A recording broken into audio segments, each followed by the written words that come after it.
जय श्री राधे। आज हम बड़े ही रोचक कथा प्रसंग के साथ हाजिर हुए हैं। कैलाश मानसरोवर यात्रा में कृपा अनुभूति। जब जगत जननी ने मुझे बच्चा कहा, कई वर्ष हो गए जब मैंने मानसरोवर कैलाश की यात्रा की थी। मार्गदर्शक रसोइये के अतिरिक्त केवल एक सहयात्री थे। हम दोनों एक छोटे तंबू में सोते थे और रसोइया और मार्गदर्शक दूसरे तंबू में। दादा, मेरा मनोरथ सफल हो गया। वह सहयात्री आयु में छोटे होने से मुझे दादा कहते थे। मानसरोवर के किनारे हमारा शिविर था। प्रातः उठकर उन्होंने बड़े उत्फुल्ल मुख से मुझे यह सुनाया। हुआ क्या? मैंने पूछा। उन्होंने जो कुछ कहा उसका सारांश दे रहा हूँ। उनके शब्द अब ठीक ठीक स्मरण नहीं है। घर पर कभी उनको कोई महात्मा मिले थे। उन संत ने कहा था, यदि तुम मानसरोवर की यात्रा करो और वहाँ सूर्य उदय से सूर्य अस्त तक खुले आकाश के नीचे व्रत करके रहो तो रात्रि में तुम्हें उमा महेश्वर के दर्शन होंगे। उन्होंने पहले दिन दोनों समय खाना नहीं खाया था। पूछने पर कोई ठीक कारण न बतलाकर कह दिया था, इच्छा नहीं है। मानसरोवर के किनारे दिन भर दूर तक घूमते रहे।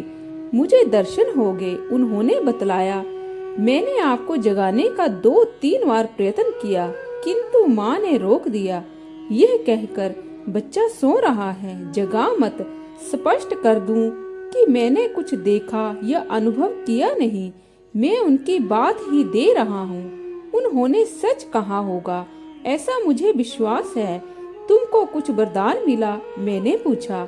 उन्होंने एक हस्तलिखित कागज निकाला। उसमें केवल बहुत से नामों की सूची थी। उन्होंने बतलाया, यह मेरे पूर्वजों आदि की नामावली है जो मैं कुछ पूछ पाछ कर बना सका। मैंने प्रभु से वरदान मांगा, इन लोगों को नरक से निकाल दें।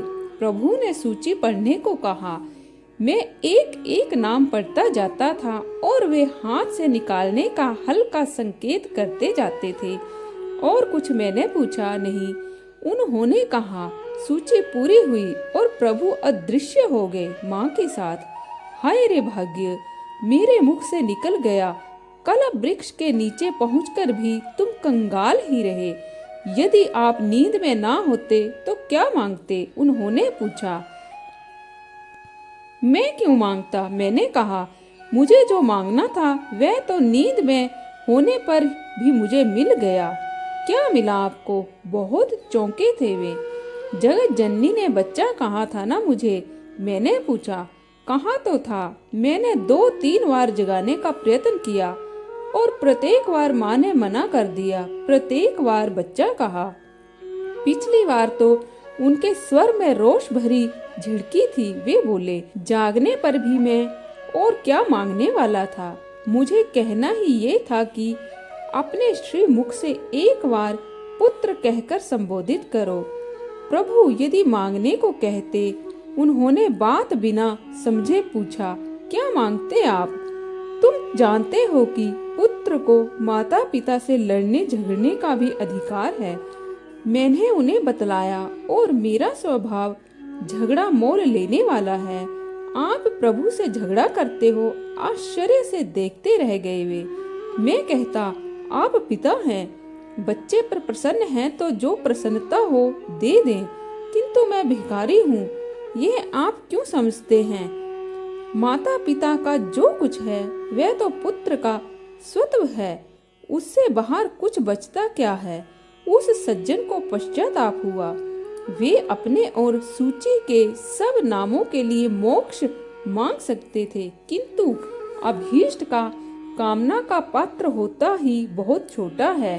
उसे लेकर जाने वाले के हाथ उतना ही तो आएगा जितना बड़ा उसका पात्र होगा।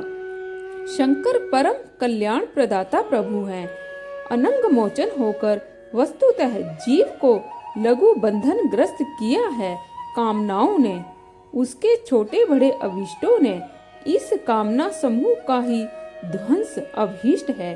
कामना नाश का ही नाम कल्याण है और कामना नाश होता है तब जब कामारी को अपने चिंतन का विषय बनाया जाता है।